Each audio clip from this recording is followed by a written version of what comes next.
As well as giving out the International Gairdner Awards, the Gairdner Foundation considers it's part of its role is to really not just celebrate excellence in science by prizes, but celebrate excellence in science wherever it exists and translate that into delivering scientific information to the public, to high school, to policymakers, to universities, and really engage with the best scientists around the world to encourage and point out the importance of science in society today. As part of what we do, we have started running these global perspectives panels over the last year in a virtual world that we now all live in. And we've covered a number of important topics relevant to Canadians today. One of the topics that you cannot avoid, of course, is the COVID situation. And a number of our panels have addressed that. And today's is going to be quite a special one because what we're going to do is to look at some of the companies in Canada that are working at the front line in developing therapeutics and vaccines for COVID and where they stand today and their success stories. So this is a story of Canadian success on the international stage. The title of our Perspectives panel is COVID Treatment and Vaccine Development. And we're very lucky to have with us 3 people from 3 different companies to talk about their work in this area. We have Véronique Lecault, who is co-founder and chief operating officer at AbCellera in Vancouver, and I'll tell you more about her in a moment. We also have Tom Madden, who is the CEO, I think, sorry, it's not on my list, you are the CEO, yes, of Acuitas Therapeutics in Vancouver, and he'll tell you about his technology as well. And then finally, Brian Ward is joining us from Montreal, where he, among other things, is the medical officer for Medicago Incorporated in Quebec City. So we'll hear more about their research and we'll have an opportunity for question and answer. At this point then, I'm going to begin by turning to Véronique to give our first presentation. And let me tell you a bit more about Véronique. So Véronique is co-founder, chief operating officer, and member of the board of directors at AbCellera. She received her PhD in chemical and biological engineering from the University of British Columbia. So when she was at UBC, she co-invented the high throughput screening platform that is now part of AbCellera's core technology.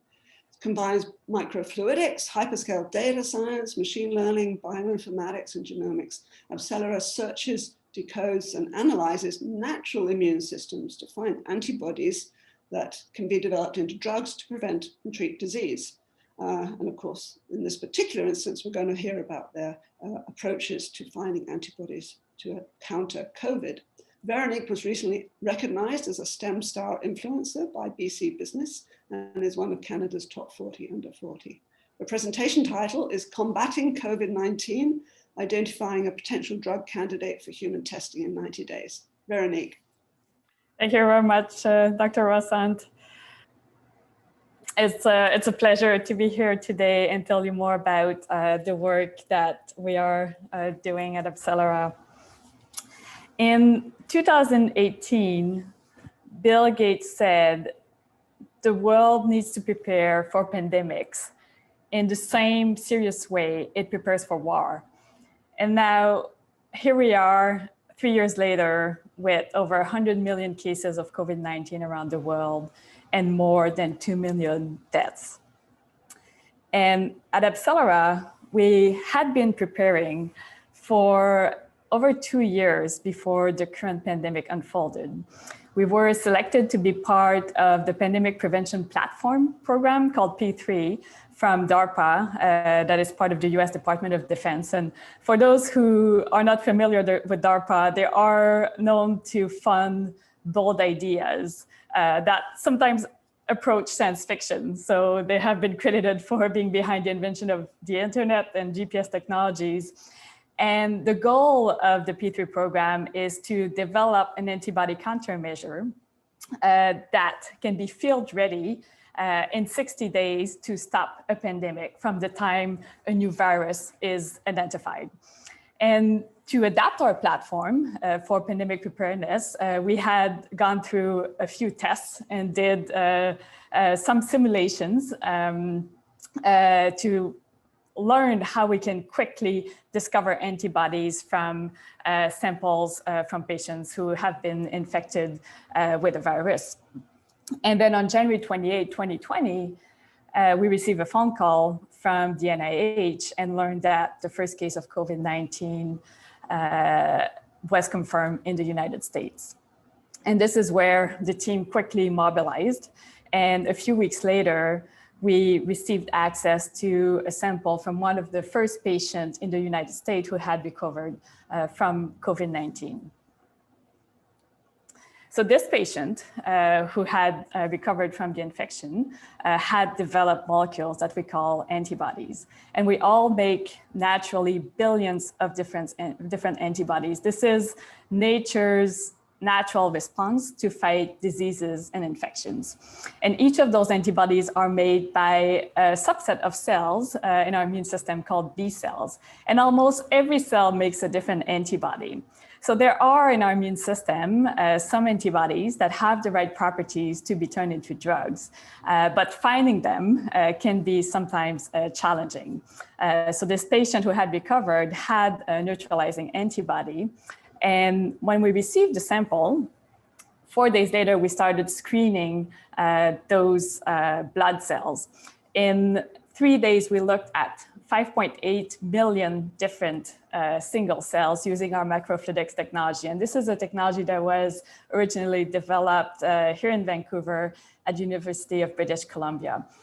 We use chips that are the size of a credit card that have many, many chambers, very small in volume, so 1 nanoliter each. So it means that we can put these single cells into those chambers, and because they're so tiny, we can quickly concentrate the antibody that are being produced by those single cells and then identify which cells make antibodies that are specific to the antigen. And in this case, that was SARS-CoV-2.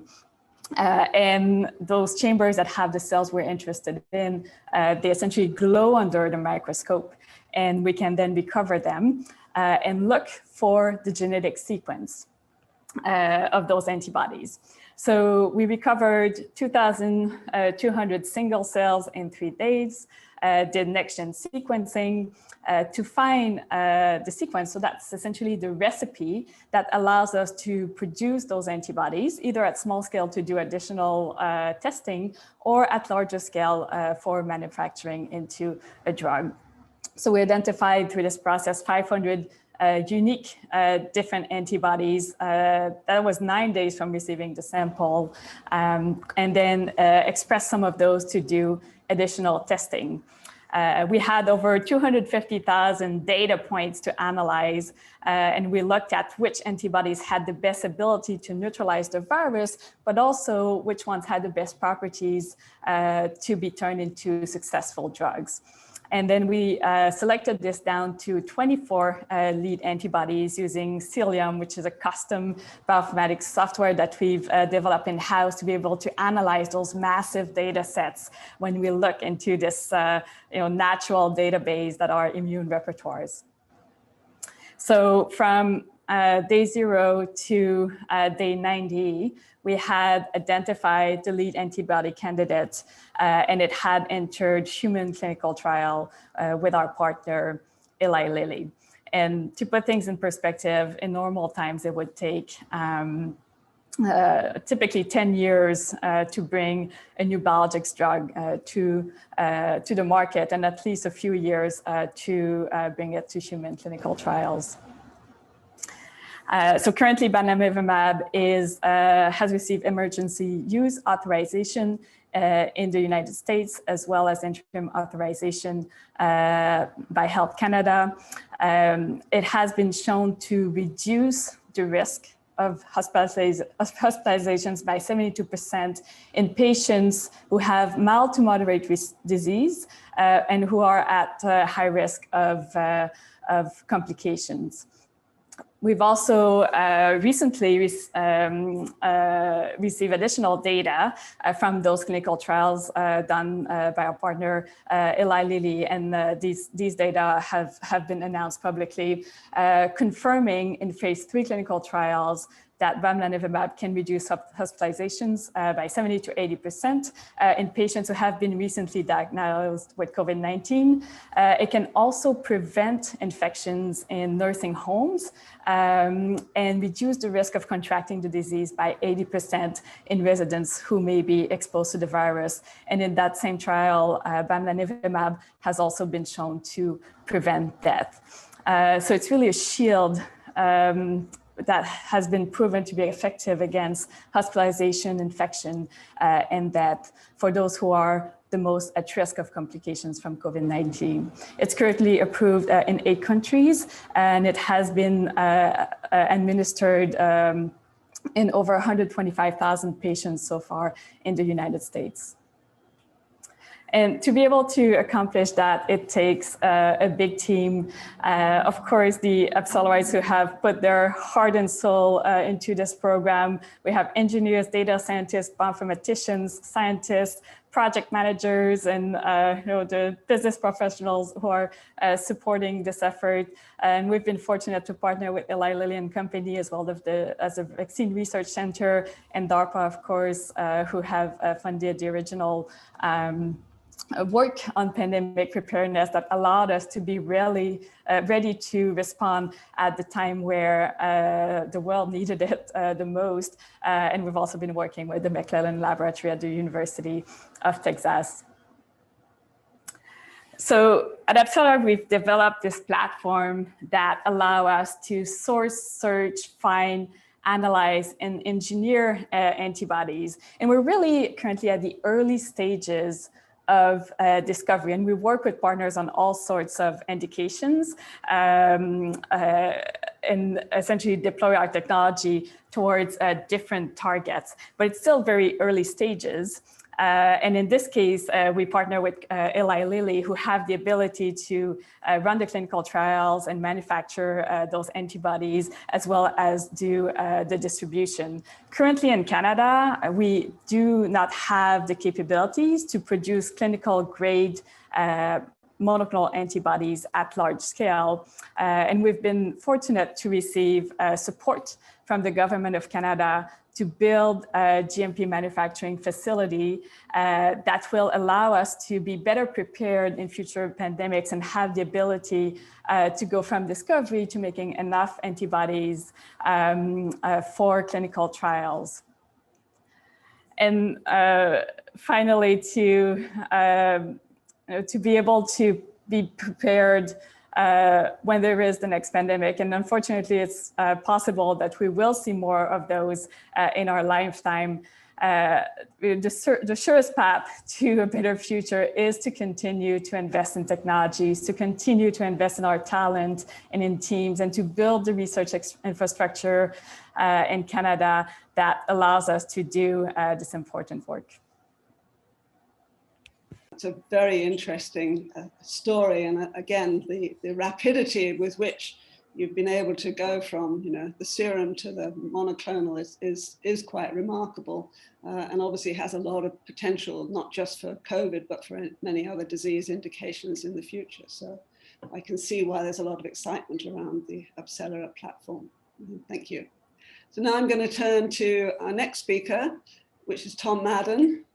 And Tom from Acuitas Pharmaceuticals got his BSc and PhD in biochemistry from the University of London, and he's held several senior academic and industry positions over his career. I won't go through them all. He founded Acuitas Therapeutics in 2009 and has really guided the company to a leadership position in the application now of lipid nanoparticle technology for delivery of nucleic acid therapeutics. So now we're going into the nucleic acid area. And recently, Acuitas has focused on the development of LNPs for messenger RNA therapeutics. And this, of course, includes the carriers used in several COVID vaccines, including particularly the Pfizer-BioNTech vaccine, which we all know, of course, was authorized in a number of countries, including Canada, and is in use in Canada in our vaccine interventions. So again, going from discovery in the lab, as was the case with AbCellera, discovery in the lab through to therapeutics that are being used practically in delivering therapies today. So Tom's title is Canadian Technology Enabling COVID-19 Vaccines. Tom. Thank you, Janice, and thank you for the invitation to present today. So just to start, I wanted to mention that I'm really taking very much a 30,000-foot level approach to the topic, and my talk is really intended for a very broad audience. So my apologies in advance if I don't go into the technical details that you might like to see. So I wanted to start by acknowledging one key aspect of the timeline around the COVID-19 pandemic. And the first reports of this disease, not then called COVID-19, came out in December of 2019. And interestingly, the virus had been isolated and its genetic sequence determined by January 10th. And so this illustrates the power of genetic analysis to very quickly allow us to understand the makeup of a viral threat or an emerging viral threat. And with the genetic analysis for COVID-19, we were able to determine what proteins form the virus, and in particular to identify that, as with other similar coronaviruses, it has a spike protein associated with the surface of the virus that is required for the virus's infection of our cells. And that's sort of illustrated on the next slide here, where the spike protein binds to a particular protein or receptor on the surface of human cells, the ACE2 receptor. And it's this interaction which is required to allow the virus to infect our cells. And so clearly therefore, the spike protein is an excellent target for a protective vaccine, as discussed in the presentation by Veronique. Now, the technology that we've been working with our partners is using a new approach to the development of vaccines. It's using, it's called messenger RNA technology. And I wanted to first of all start off by just explaining what messenger RNA is to those of you whose expertise may be outside of biology. So within our cells, proteins are considered sort of the workhorses of our cells. They do most of the work in the cells. They catalyze most of the reactions, and proteins form most of the structures within our cells. And these proteins, there's tens of thousands of them, and the information on how to make them is contained within our genes, within the DNA. Now, as you probably know, our genes, the DNA is inside the nucleus within the center of our cells. And so when the cell wants to make a particular protein, the information for that protein has to be transferred from the nucleus into the cytoplasm of the cell so the protein can be made. And the message that tells the cell how to make this new protein is called messenger RNA, and it's the instructions to make a specific protein. Now, what was sort of recognized several years ago is that if we can deliver a messenger RNA that provides the information to make a viral protein, then our cells will generate that protein, and this should then trigger an immune response against that protein that would protect us should we be exposed to the virus in the future. And so this is a very exciting, very elegant, precise technology to potentially generate a vaccine. But there are a couple of important problems. And one is that mRNA, when it's administered to our body and is outside our cells, is very, very quickly broken down. It's very, very labile. And compounding this problem, it can't get into our cells by itself. It's a huge molecule, and so there's no way it can enter cells by itself. And so we needed to develop a delivery technology that would protect the messenger RNA after it's administered, and more importantly, carry it into our cells and make it available within the cells so that it can be translated into the protein. And I'm going to try and quickly show you a video that illustrates how our technology works. And so, first of all, I wanted to point out that the messenger RNA here is shown in yellow. And as you can see, it's encapsulated within our delivery technology, microscopic lipid spheres. And these protect the mRNA after it's administered and prevent it from being broken down. And then as I run the video, you'll see how they carry the mRNA into our cells, release it to the cell interior so that it can be translated to give rise to the protein shown in red. And I'm going to have to, So the idea, as I say, of using mRNA as a vaccine has been around for several years now. And we've been supporting partners on development of these vaccines prior to COVID-19 coming along. And what's sort of interesting here is that the sort of coincidence in timing for this earlier work we were supporting is really very fortuitous. So we've been working with one of our partners, a company called CureVac in Germany, on a rabies vaccine using our delivery technology with their messenger RNA, and had been conducting a phase 1 trial in 2019. And right at the start of the emergence of COVID-19 in January 2020, the results from that phase 1 trial became available. And what we saw was that the messenger RNA vaccine against rabies could generate a very strong immune response at remarkably low doses. I almost think of these as homeopathic doses. And so this clinical data was very exciting. And as I say, it was generated just as the threat from COVID-19 was being recognized. And so we then quickly engaged with several of our partners, including BioNTech, who were partnered with Pfizer and CureVac, with whom we were working on the rabies vaccine, in order to develop vaccines against COVID-19 using the same technology. And this work has been, fortunately, very successful. So our partner BioNTech and Pfizer received authorization for their vaccine. It's called Comirnaty. It was authorized for emergency use in December of last year. And CureVac have initiated a late stage clinical trial. It was initiated again in December last year, and they're expecting to submit for regulatory authorization for emergency use in the first half of this year. I wanted to sort of now sort of quickly turn to one of the pressing issues at the moment, and that's the emergence of COVID-19 variants, and just explain a little bit about what these variants are and how messenger RNA vaccines could potentially address them.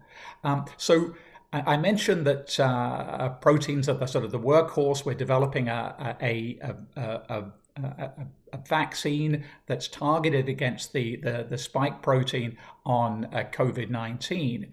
And proteins consist of building blocks of amino acids, of which there are 20 different amino acids. So the COVID spike protein has a total of 1,273 amino acids. And as I say, these create the final protein. And variants arise, and the variants we're talking about specifically at the moment are variants where certain amino acids in the original sequence have been changed to a different amino acid. And that's sort of illustrated by the colored spheres in the diagram on the right-hand side here. So these variants can make the virus more easily transmitted, and they could also cause more serious disease. And so they're a key concern at the moment with respect to the potential use of vaccines. And so first, I wanted to just note that the current mRNA vaccines express the original sequence of the spike protein. And it does appear from preclinical research that's been conducted recently that the BioNTech-Pfizer vaccine continues to be effective against the UK and South African variants of COVID-19. So that is good news. But I think we need to be aware of the fact that variants could potentially arise where the current vaccines are not protective. And this obviously would be a very serious situation.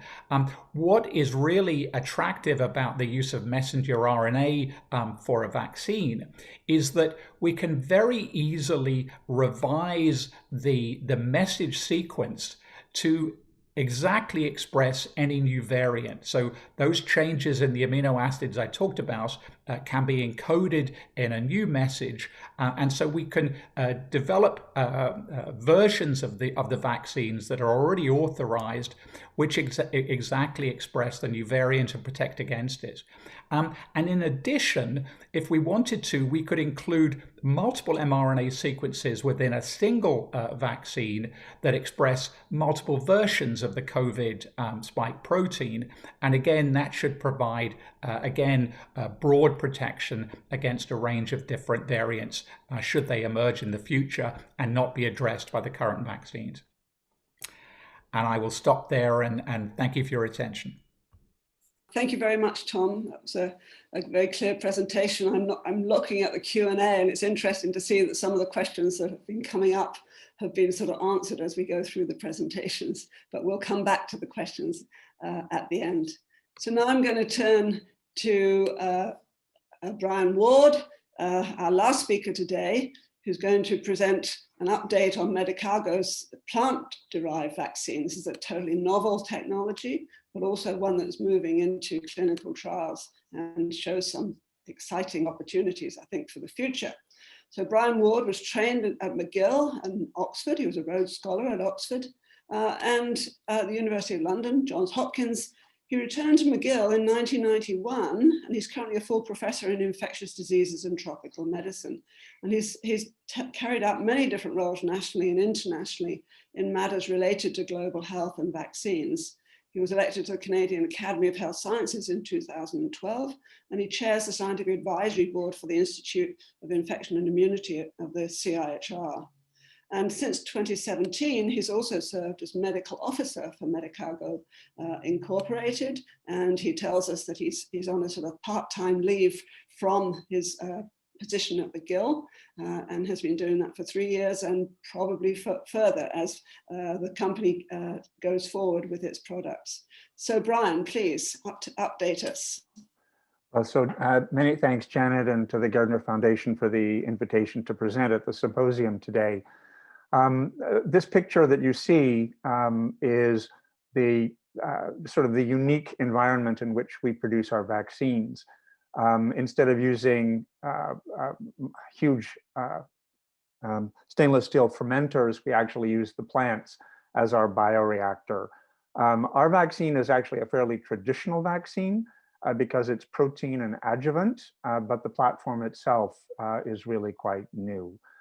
So I'll just very quickly walk you through Medicago, then talk about the vaccine, and then tell you where we are. And rather than Tom's 30,000 foot, we are very much in the weeds right now as we move rapidly towards the introduction of our phase 3 clinical trial. So Medicago, very quickly at a glance, we've been working, starting in a double-wide garage 20 years ago. And we have production facilities in Canada and the United States now, and we're building a global facility. That will be my last slide in Quebec City. We currently have 450 employees in Canada and the United States, 56% of whom are women with a very diverse workforce.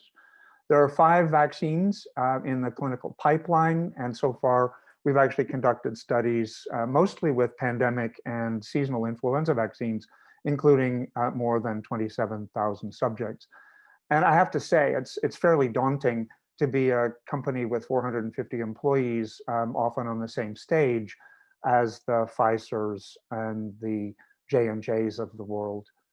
The plant manufacturing process is straightforward, and it's a recombinant platform where we can start with the gene of interest, in this case, the spike protein of the SARS coronavirus 2. And we then modify that spike protein so that it's in a pre-fusion form, which is the most immunogenic.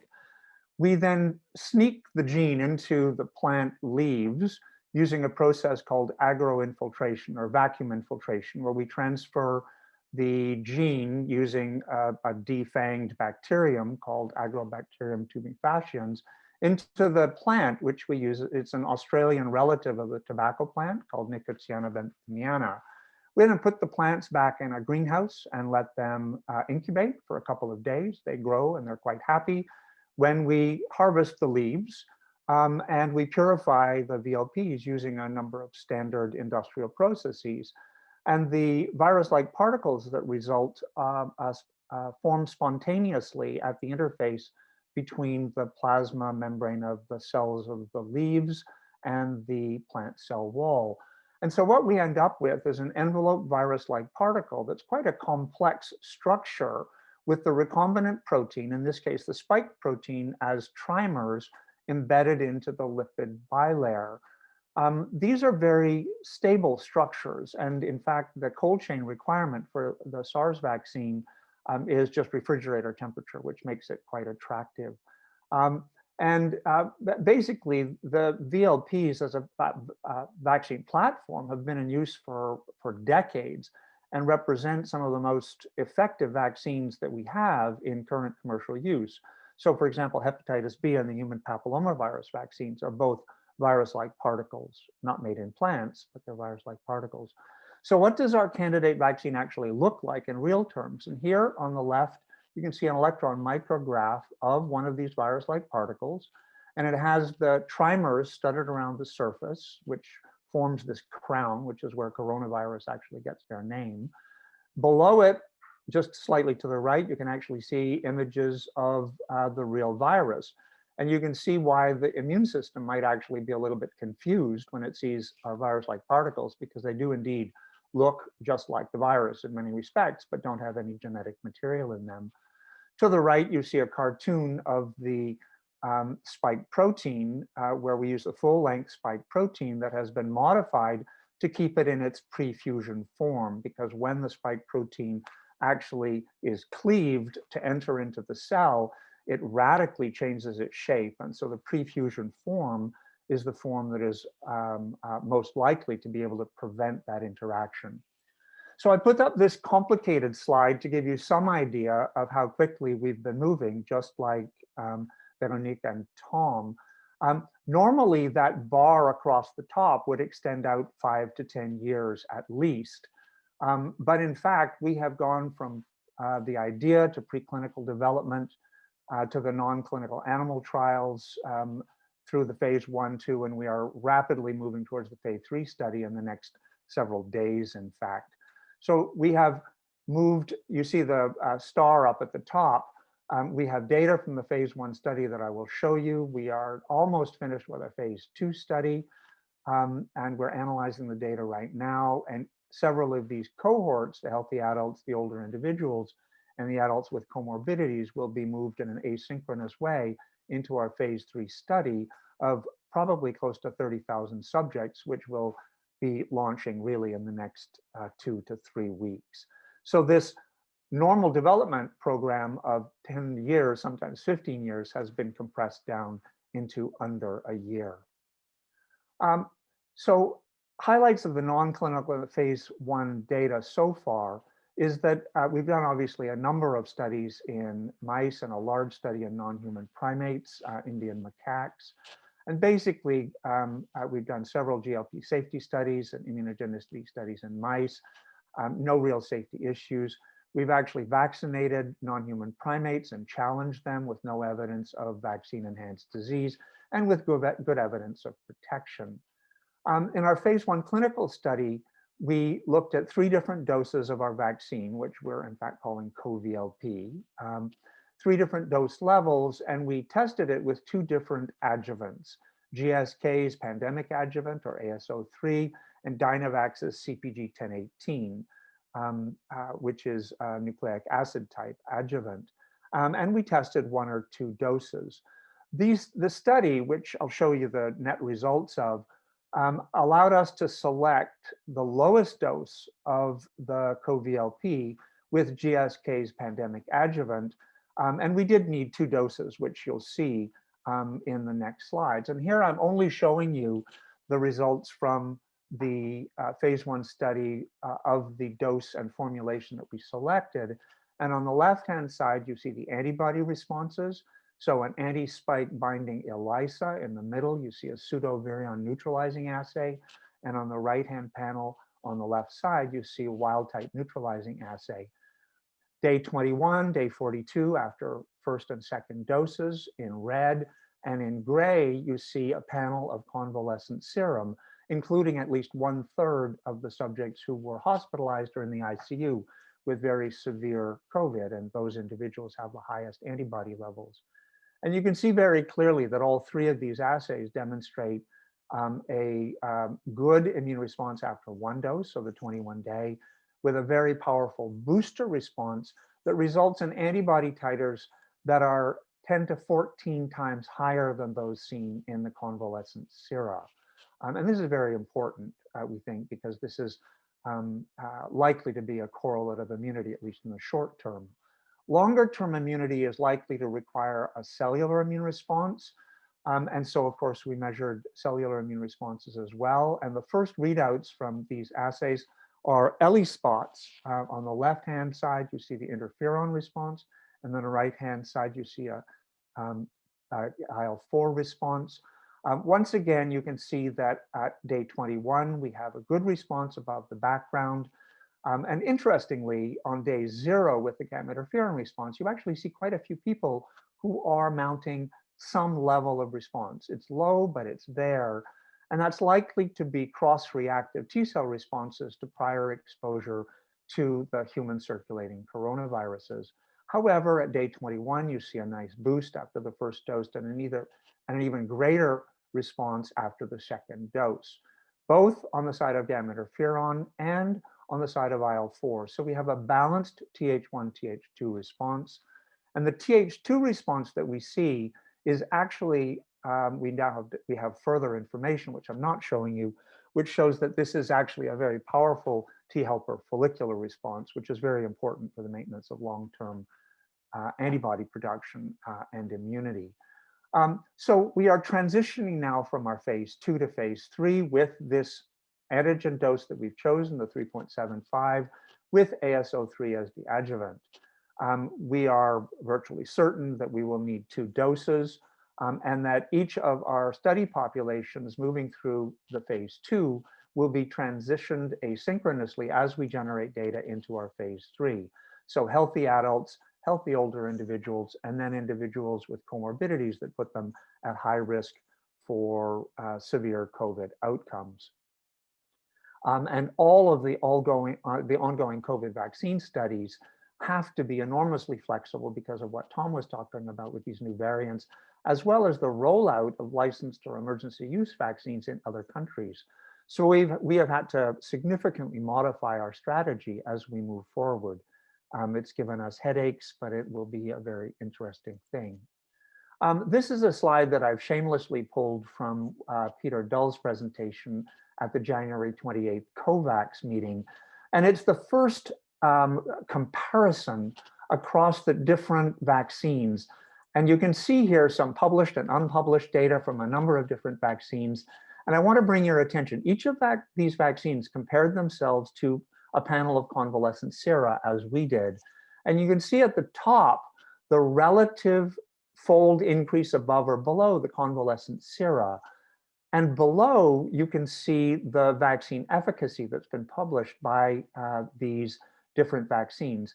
And it's very clear that as you increase the fold higher level of neutralizing antibodies that are induced by these vaccines, you see a higher and higher level of efficacy. This is clearly true for some of the variants, that for some of the variants, the higher your neutralizing antibody titer, the more likely you are to be able to deal with some of these new variants. And you can see on this next slide, I've just abstracted our neutralizing antibody assay data from the phase 1 study, and I can tell you that our phase 2 data with much larger numbers of individuals has largely confirmed this, that in fact Medicago's plant-derived virus-like particle actually elicits 10 to 14-fold higher antibody levels than convalescent sera. And well, you'll have to wait for the next couple of months to know how well this vaccine works against both the typical Wuhan-like strains as well as the new variants. So I put up the timeline again now just to show you where we are with the phase 3 study. Our phase 3 study will be like the others. It will be an event-driven study. So we will be collecting 160 cases over the next several months. We obviously hope that we will achieve a vaccine efficacy that's much higher than 50%, and we are quite confident that we will do so. It's a large study of 30,000 subjects in at least 8 or 9 countries in Canada, the United States, Latin America, and several countries in Europe and the UK. We have had to put in a blinded crossover for our study because of the rollout of the vaccines and the fact that it is no longer ethical in many cases to give a placebo, which is a requirement for some of the regulators. And so we have to put into our study, we have had to put into our study this idea that at the moment that our vaccine demonstrates its efficacy, we will cross over the placebo recipients to receive our vaccine. So at this point, just in summary, the key messages and conclusions, the non-clinical data suggested that our vaccine was highly immunogenic and safe in mice and non-human primates with strong neutralizing antibody responses, and in the non-human primates, a clear Th1 biocellular response.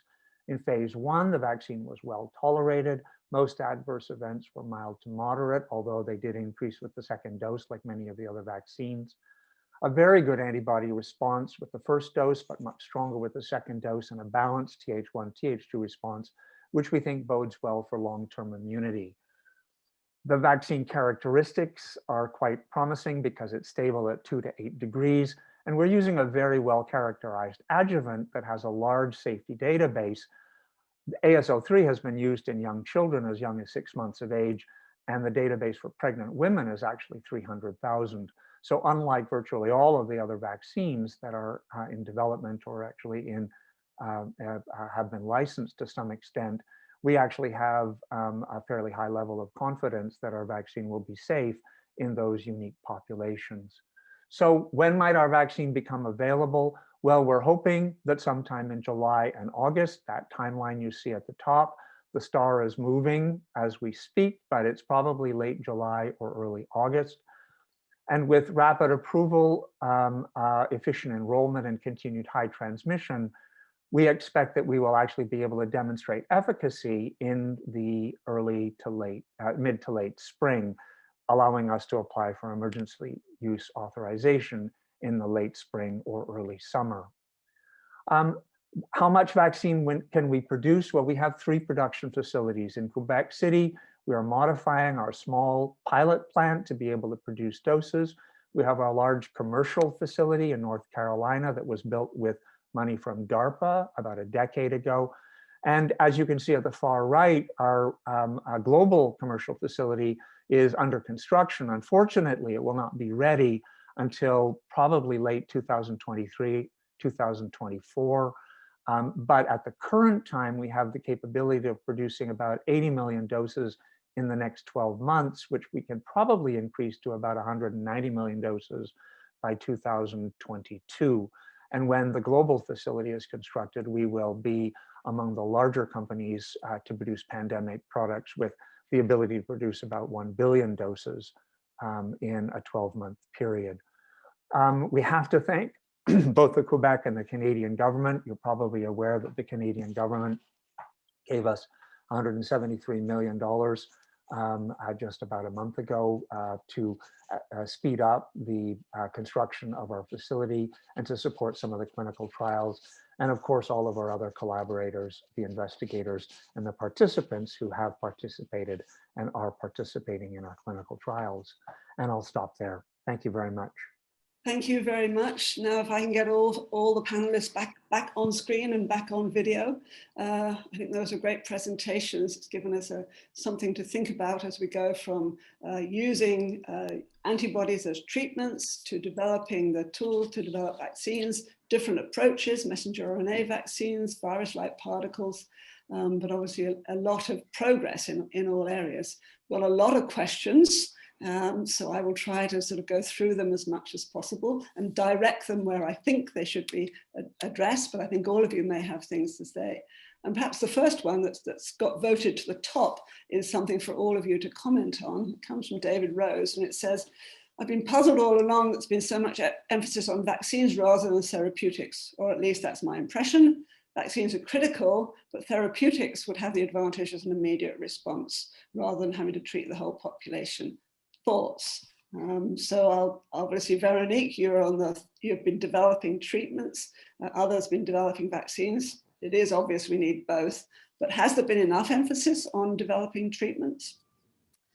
Yeah, this is a great question. I mean, these are really complementary approaches. Like this virus is, it's changing all the time. We have to, look at this problem from multiple angles. The vaccines have the advantage of being able to be distributed at large fraction of the population. Therapeutics, when we're looking at antibodies specifically, the manufacturing capacity is more limited in the world. So we could not produce enough for everyone to receive antibodies, for instance, as a prevention tool. But they're really complementary because if you get sick, it's too late to receive a vaccine.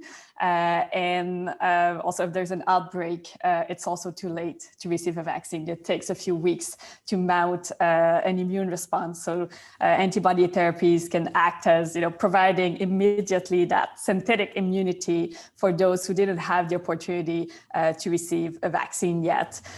So I think, both approaches are going to be complementary, and as the virus evolves, we'll develop new tools as well, and it may escape, and then we can come in with different types of antibodies as well as different vaccines as well. But we will have to have several tools in our toolbox to be able to stay ahead of this virus, and I think both therapeutics and vaccines are going to play a really important role in the fight against COVID-19.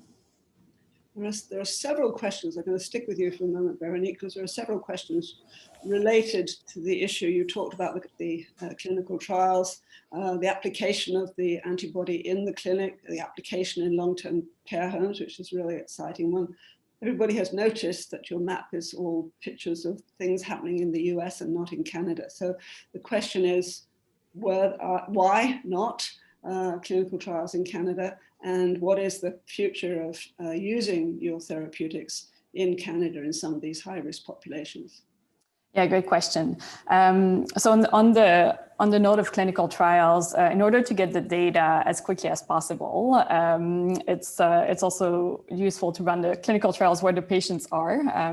And all of this work has been done by our partner Eli Lilly. So I cannot necessarily comment on their strategy, but the network and the patients to do those clinical trials were mostly in the United States. Luckily in Canada, we had less cases, although we do have a number of cases. So in terms of distribution, so now bamlanivimab has received interim authorization by Health Canada. The government of Canada has procured 26,000 doses.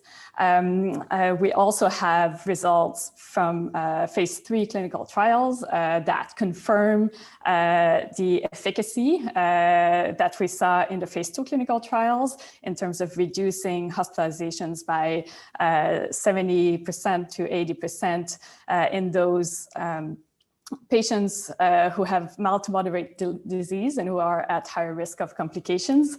And then we need to find out how can we distribute this drug in the Canadian healthcare system. So there are challenges. It is an infusion, so it takes time to deliver. Eli Lilly has developed new protocols where bamlanivimab can be delivered in less than 16 minutes. So there is, there is progress being made, but we have a different, we have a different system in Canada, and we certainly hope that everyone who has the ability to bring this drug to patients as soon as possible are doing everything that they can, and we hope we'll be able to also have Canadians benefit from this therapy as soon as possible. Great, thank you very much. I'm going to turn to Tom now from Acuitas. A couple of questions here. One from Thomas Lavery, who says he understands that, not just BioNTech, but CureVac and Imperial College, you talked about some of these, are using your approach. Are the LNPs components the same in everybody's vaccine? In other words, have you got the sort of the generic version that is applicable to everybody's messenger RNA, or are there variations as you develop the products? The issue here is we'd have to disclose confidential partner information to answer that. But shall I say it would appear sensible to use a similar composition and components in all of these. Okay, one of the other questions related to the messenger RNA vaccines, two really. One that I actually always ask myself, because I don't really know, we put a messenger RNA in, which cells are actually making the protein, and how does the protein get put onto the cells and recognized by the immune system? So it's a good question. I mean, and the particles are taken up by a variety of different cells in the immediate vicinity of the muscular injection, including muscle cells or immune cells. It's then processed, and parts of the protein are presented on MHC molecules, and it's likely that immune cells in the draining lymph nodes are initially those that are recognizing the foreign protein and triggering the initial. Cool. Okay, great. So thank you for that one. I'm now going to turn to Brian, and there are several questions about your technology. One is really just the sort of cost of production. Is this a cost-effective way? Why is this a good way to make vaccine particles? It's a great question. It's the capital expense to build the facility is actually much lower, and so the initial costs are lower. Once you actually start production at scale, there's the potential for costs to be lower as well. But it's obviously a brand new technology, and so we're only just we're the first ones to be trying this at scale. And so I guess the correct answer, or the best answer to that question, is we'll tell you in 5 years.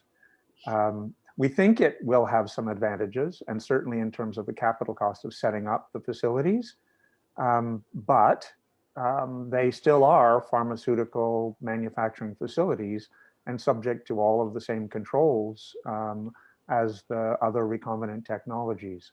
So it certainly is not cheap to build the facilities, but over time it may well prove that the cost of goods is lower than seen in other, for example, stainless steel fermenting facilities. Mm-hmm. I think it's a fascinating, so just to think about, it's a totally different way of thinking about production. You mentioned, Brian, that actually because your virus-like particles use the sort of well-known adjuvant, which has been tested in pregnant women and in children, that you're confident that essentially your vaccine should be easily used in a broader section of the population. Phil Marsden asks all panel members, but I'm going to direct it to you because we're running out of time.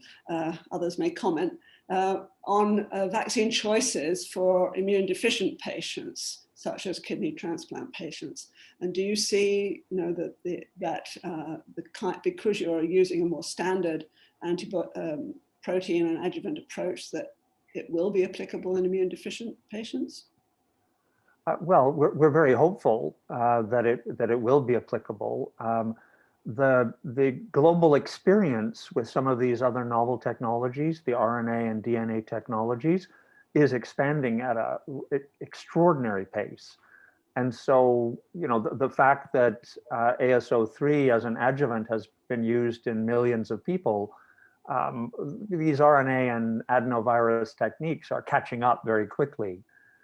But I'd also like to go back to Véronique's point that in fact the therapeutic and the therapies and the vaccines are very complementary, so that in many instances the therapies might keep somebody alive through their first episode, and then a vaccine might actually help to prevent them from getting sick again, because we now know that with the South African variant, for example, that many of the people who were included in Novartis's recently reported study, they had COVID before with one of the earlier variants, and they still got quite sick with the new South African variant. So we're going to have to be looking at this sort of, for immunocompromised people, I think we're going to have to be looking at therapy followed by vaccine for many of them when they get sick. Okay, so I think that's a good sort of wrap up, because it tells us that the kind of approaches that you're all pursuing are complementary, and that we're going to see a lot of great advances over the next while. I'd like to thank all of you. I'd like to thank the audience. There's a lot of questions still unanswered. We might collect those up and email them to you guys if you don't mind, so that if there are specific ones that you could respond to, we will channel them back. But I really want to thank you for a very enlightening and an exciting panel presentation. So thank you very much indeed.